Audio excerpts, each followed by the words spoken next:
Sir, தேமுதிக உள்ள திமுகவுடன் கூட்டணி வந்திருக்கிறாங்க. இது வந்து காங்கிரசுக்கு சொல்லக்கூடிய ஒரு செய்தியாக நீங்கள் பார்க்கிறீர்களா? காங்கிரஸ் வைக்கக்கூடிய கோரிக்கைகள்லாம் தொடர்ச்சியாக ஒரு அழுத்தம்லாம் திமுக கொடுத்துட்டே இருக்கு, அதனால இது ஒரு செய்தியாக காங்கிரசுக்கு இருக்குன்னு நீங்க பாக்குறீங்களான்னு கேட்டேன். அதாவதுங்க, இது காங்கிரசுக்கு உண்டான அழுத்தமாக நாம் பார்க்க வேண்டிய அவசியம் இல்லை. எங்களோடு இன்னொரு இயக்கம் கூட்டணி கண்டிருக்கிறது என்ற ஒரு பெருமை கொள்ள வேண்டிய ஒரு விஷயம்.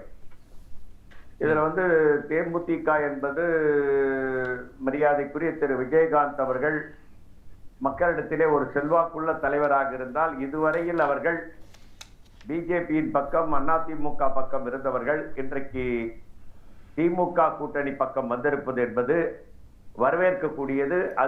அதுக்கு காங்கிரசுக்கு எந்த பாதிப்பும் நிச்சயமாக கிடையாது. காரணம் என்னவென்று கேட்டால், விஜயகாந்த் அவர்களே மிகப்பெரிய காங்கிரஸ் குடும்பத்தை சேர்ந்தவர். அவருடைய தந்தை மதுரையிலே காங்கிரஸ் கவுன்சிலராக இருந்தவர். ஆகவே ஒரு காங்கிரஸ் குடும்பம் எங்கள் இயக்கத்திலே அது ஒரு இயக்கமாக மாறி வந்திருப்பதிலே எங்களுக்கு பெருமைதான். அதனால் எங்களுடைய கூட்டணி கட்சிகளுக்கு கொடுக்கப்பட வேண்டிய இடங்கள் குறைக்கப்பட மாட்டாது என்று திரு அந்தரிதாஸ் அவர்கள் குறிப்பிட்டதை போல நானும் குறிப்பிட விரும்புகிறேன். ஆகவே எங்களுக்கு உண்டான பிரதிநிதித்துவம் உறுதியாக கிடைக்கும். திராவிட முன்னேற்ற கழகம் சென்ற முறை 170 இடங்களிலே நின்றார்கள்.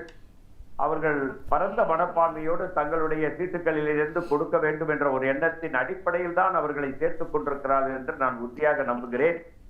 அந்த இயக்கம் எங்களோடு வந்ததனால் இன்னும் கூடுதல் பலம் இன்றைக்கு அந்தரிதாஸ் பட்டியலிட்டு சொன்னார்கள். நான் அதை மீண்டும் சொல்ல வேண்டிய அவசியம் இல்லை.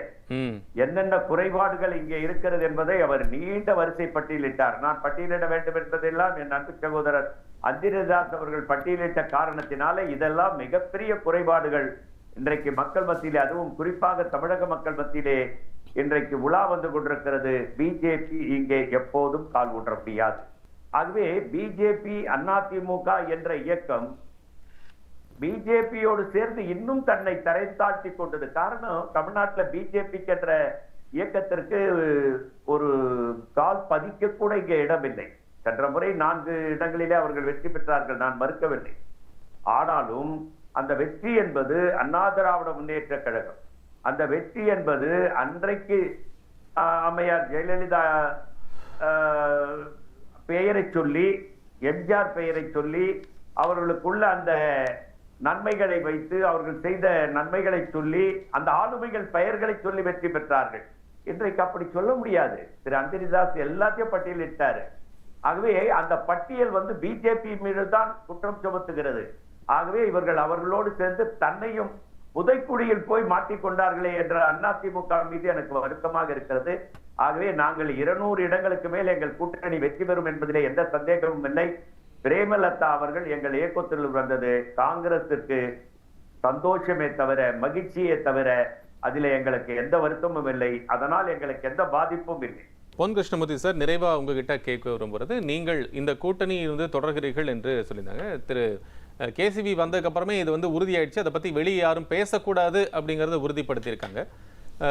இந்த கண்டினியூஸ் ப்ராக்ரஸ்ல காங்கிரசுக்கான உரிய அங்கீகாரம், அந்தஸ்து இருக்கும் என்று நீங்கள் கருதுகிறீர்கள், அப்படித்தான்?